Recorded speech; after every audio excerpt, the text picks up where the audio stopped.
Night 11 மணிக்கு மண்ணடியில் என்னென்ன கிடைக்குதுன்னு பார்க்கலாமா? நைட்டு 11 மணி மாதிரியே தெரியல இந்த ஏரியா. ஏதோ 7 மணி 8 மணி போல இருந்துச்சு. நைட்டு 11 மணிக்கு இங்கே ரொம்ப சேல்ஸ் ஆகிட்டு இருந்தது. Chicken popcorn, chicken wings, chicken லாலிபாப்லாம் நான் இந்த ஒரு கடையில் சூஸ் பண்ணி 100 கிராம்ஸ் ஆஃப் சிக்கன் பாப்கார்ன் தான் வாங்கினேன். 100 grams of chicken popcorn 100 rupees sales பண்ணுறாங்க. சூடு ஆறிச்சா நான் டேஸ்ட்டு பக்கா வந்துச்சு. சாப்பிட்டு முடிச்சு கொஞ்சம் முன்னாடி போனால் இந்த குல்ஃபி மில்கை தான் ட்ரை பண்ணேன். இங்கே வந்துட்டு உங்கள்கிட்ட பாதாம் குல்ஃபி தான் வாங்கினேன். ஃபுல்லாக பாதாம் ஸ்டஃபிங் போட்டு குடிக்கிறதுக்கு டேஸ்ட்டு பக்காவாக இருந்துச்சு. சாப்பிட்டு முடிச்சு இந்த பீஃபை தேடி சுற்றி இருந்தேன். தவா கறி பீஃபை என் ஃப்ரெண்டு தவா கறி பீஃப் சுட சாப்பிட்னா சுற்றி பார்த்தா மண்ணெட்டில் அவ்வளோ கிடைக்கல.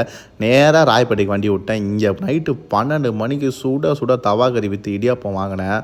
சாப்பிட்ற டேஸ்ட்டு பக்கா வந்துச்சு. சாப்பிட்டு முடிச்சு நெக்ஸ்ட்டு இந்த ராயப்பேட்டையில் ரொம்ப ஃபேமஸாக இந்த காஜாபாய் டிஃபன் தான். சரி அங்கே போய் ட்ரை பண்ணலான்னு பார்த்தா நைட்டு நெய் சோறு ட்ரை பண்ணலான்னு பார்த்தேன். ஆனால் 12 மணிக்கு செம்ம க்ரௌடாக இருந்துச்சு. அவ்வளோ பேர் வெயிட் பண்ணியிருந்தாங்க. இங்கெல்லாம் சாப்பிட முடியாது. நேராக வீட்டுக்கு வரல டீ அடிஷன் நாங்கள் கிளம்பிட்டோம்.